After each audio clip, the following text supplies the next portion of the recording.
और इस ज़मीन के एक्सचेंज से पहले ही उन्होंने काम करने की अनुमति प्रदान कर दी। पुराने एयरपोर्ट पर क्योंकि केवल 2.5 एयरक्राफ्ट, 2.5 एयरक्राफ्ट खड़े होने की जगह थी, 2 बड़े हवाई जहाज और 1 छोटा हवाई जहाज, इतना ही खड़ा हो सकता था। इसलिए जब भी जो है हवाई जहाज आने का समय होता था दोपहर के समय में, तब कई मिनटों तक, कई बार घंटे तक जो है एयरक्राफ्ट्स को रनवे पर खड़े रहना पड़ता था। माननीय मनोहर पर्रिकर साहब ने इस दर्द को समझते हुए जब वो यहाँ आए थे, उन्होंने तुरंत निर्देश दिया कि लैंड एक्सचेंज की टेक्निकल फॉर्मेलिटी जो हैं वो पूरी होती रहेंगी। एयरपोर्ट अथॉरिटी ऑफ इंडिया नई दी गई जगह पर अपना काम शुरू कर सकता है। तब हमने एप्रिन का विस्तार किया और उसके चलते हुए आज जोधपुर में कम से कम ये कंजेशन समाप्त हो गया। दूसरा धन्यवाद एक बार फिर मनोहर पर्रिकर साहब को देना चाहता हूँ और आदरणीय तत्कालीन minister of civil aviation Gajapati Raju ji को कि उनके निर्देश पर जोधपुर में भी कैटाई 3 सिस्टम लगा और जोधपुर में ऑटोमेटिक लैंडिंग सिस्टम फैसिलिटीज़ जो हैं वो चालू हो गई। उसके बाद से निरंतर एयरपोर्ट का डिज़ाइन बनाना, एयरपोर्ट हमारे जोधपुर की लोकल डिज़ाइन के साथ में मैच करता हुआ बने, इसको लेकर के हमने बहुत सारी एक्सरसाइजेज की थी। हवाई अड्डे का निर्माण अब लगभग पूरा होने की दिशा में आगे बढ़ रहा है। मुझे अत्यंत प्रसन्नता है कि जोधपुर का ये हवाई अड्डा जिसकी लगभग लागत 480 करोड़ रुपए होगी, इसका ये जो पहले फेज़ का निर्माण हो रहा है, इसके साथ साथ में हमने इसमें मल्टी लेवल पार्किंग जो अभी नॉर्थ इंडिया में केवल मुंबई और दिल्ली 2 ही जगह पर है, उसके बाद में तीसरी मल्टी लेवल पार्किंग की जो है एनविसाज किया है। लेकिन अभी पहले चरण में भी जोधपुर के इस पैसेंजर टर्मिनल पर जो अभी मात्र 200 पैसेंजर के दृष्टिकोण से बना हुआ है, हालांकि अभी ओवर क्राउडेड है क्योंकि आवश्यकता के अनुरूप लोगों को ऐसा असुविधा होती है, वो अब जो है 2000 passengers at a time airport में रहें, इतनी क्षमता का होगा। अगर मैं एरिया के दृष्टिकोण से बात करूं तो जोधपुर का अभी हमारा वर्तमान एयरपोर्ट जो है उसकी टोटल बिल्डिंग 3900 स्क्वायर मीटर्स की है। जो अब ये नई बिल्डिंग जिसको आप देख रहे हैं कितना विस्तार से विशालता के साथ में बनाई गई है कि अगले 10 साल तक ये बिल्डिंग जोधपुर को सर्व कर सके। इंजीनियर्स और ये सब मानते हैं कि 20 साल के लिए हमने इतने बड़े संस्थान यहाँ पर है, फैकल्टीज़ की बात करें, शादियों की बात करें, खूब सारा राजस्व रोजगार के रूप में यहाँ से मिलता रहा। ऐसे में ये बहुत बड़ा इंपॉर्टेंट कदम है, क्योंकि निश्चित रूप से प्रसन्नता का विषय है। और जोधपुर के आर्थिक प्रगति में इस एयरपोर्ट के फंक्शनल हो जाने के बाद अभी भी आपने देखा होगा कि जहाँ जोधपुर सिर्फ दिल्ली और मुंबई से पहले ट्रेडिशनली कनेक्ट हुआ करता था और कुल गिनती की फ़्लाइट चलती थी, वहाँ आज जोधपुर देश के लगभग बड़े शहरों में सब क्षेत्रों से कहीं न कहीं कनेक्टेड है। अहमदाबाद से, इंदौर से, दक्षिण भारत से, महाराष्ट्र से, पुणे से, सभी जगह से डायरेक्टली जोधपुर कनेक्ट हुआ है। और ये एयरपोर्ट टर्मिनल बनने के बाद में और जिस तरह से माननीय प्रधानमंत्री जी के नेतृत्व में एविएशन में एक नई क्रांति का सूत्रपात हुआ है, अभी इंफ्रास्ट्रक्चर बढ़ रहा है। आज देश के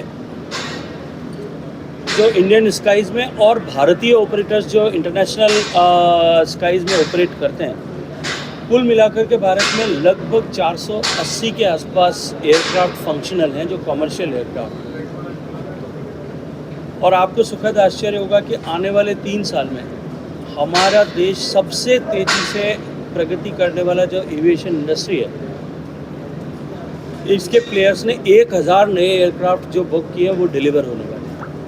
आज जो 480 संख्या है वो 3 साल बाद में 1480 होगी। और तब आप कल्पना कर सकते हैं कि इस तरह का इंफ्रास्ट्रक्चर जिन एयरपोर्ट्स पे होगा और जहां डिमांड होगी वहां कितना ट्रैफिक इनके कारण से चलेगा। और मैं ये मानता हूं कि जोधपुर जो राजस्थान का जयपुर के बाद में दूसरा बड़ा शहर है, ये नए एयरक्राफ्ट्स आने के बाद में और भी देश के अन्य क्षेत्रों से कनेक्टेड होगा। और आने वाले समय में जब कभी आवश्यकता होगी, इस तरह की जोधपुर में डिमांड होगा, तो हमने इसको इस तरह से रचना की है कि 1 महीने के शॉर्ट नोटिस में इसको डोमेस्टिक एयरपोर्ट से इंटरनेशनल एयरपोर्ट में कन्वर्ट किया जा सकता है।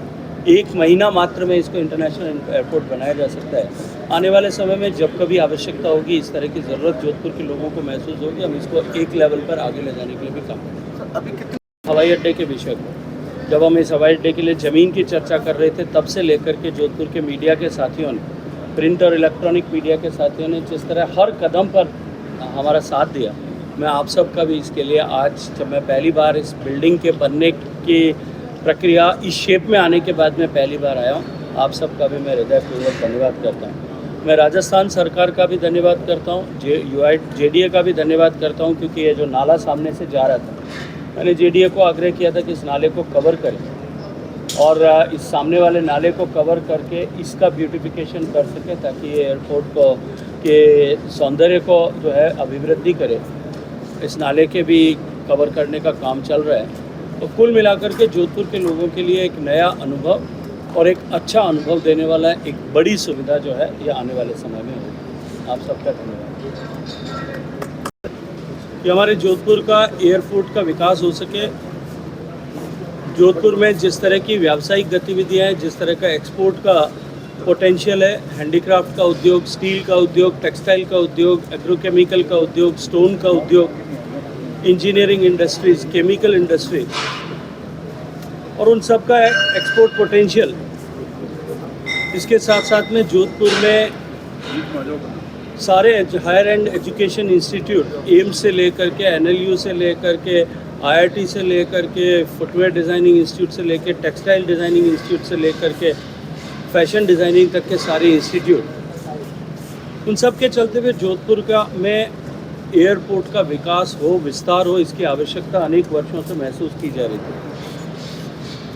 जोधपुर क्योंकि थार मरुस्थल का गेटवे है, उस दृष्टिकोण से भी जोधपुर के एयरपोर्ट के विस्तार की अनेक वर्षों से जोधपुर को प्रतीक्षा थी। जोधपुर के एयरपोर्ट के विस्तार दो तरह से बाधित था, या मैं कहूँ दो तरह की कमियां थी। एक, जोधपुर के एयरपोर्ट पर लैंड की कमी थी, ज़मीन की कमी थी, क्योंकि यहाँ ऐतिहासिक रूप से केवल civil terminal airport authority of India के पास में था, बाकी सारा इंफ्रास्ट्रक्चर एयरफोर्स के पास था आज़ादी के बाद से। और दूसरा, जोधपुर एयरपोर्ट पर कैटाई 3 सिस्टम नहीं था, इलेक्ट्रॉनिक लैंड जो है ऑटोमेटेड लैंडिंग की फैसिलिटी नहीं थी, उसके कारण से नाइट लैंडिंग नहीं हो पाती थी। आज 10 साल बाद में लगातार प्रयास करने के बाद मैं यहाँ बैठकर पहला धन्यवाद देना चाहता हूँ देश के प्रधानमंत्री जी को, जिन्होंने देश के इंफ्रास्ट्रक्चर को विकसित भारत बनाने के लिए, फ्यूचर रेडी बनाने के लिए पूरे देश भर में रेल, हवाई, जल मार्ग और सड़क मार्ग, इन सब का इंफ्रास्ट्रक्चर के उन्नयन का काम किया। हवाई अड्डों की संख्या बढ़ी, नए हवाई अड्डे बने, हवाई अड्डों का मॉडर्नाइजेशन हुआ। उस क्रम में निश्चित रूप से जोधपुर का भी होना था, लेकिन जोधपुर के एयरपोर्ट के विस्तार में जो सबसे बड़ी बाधा थी वो थी यहाँ ज़मीन की अनुपलब्धता। और मैं आज इस अवसर पर जब मैं यहाँ पहली बार इस नए एयरपोर्ट के भवन के इस मुकाम तक पहुँचने के बाद में आज जब मैं हवाई अड्डा सलाहकार समिति के सब सम्मानित सदस्यों के साथ जब यहाँ आया हूँ, मैं हृदयपूर्वक धन्यवाद करता हूँ स्वर्गीय मनोहर पर्रिकर साहब को।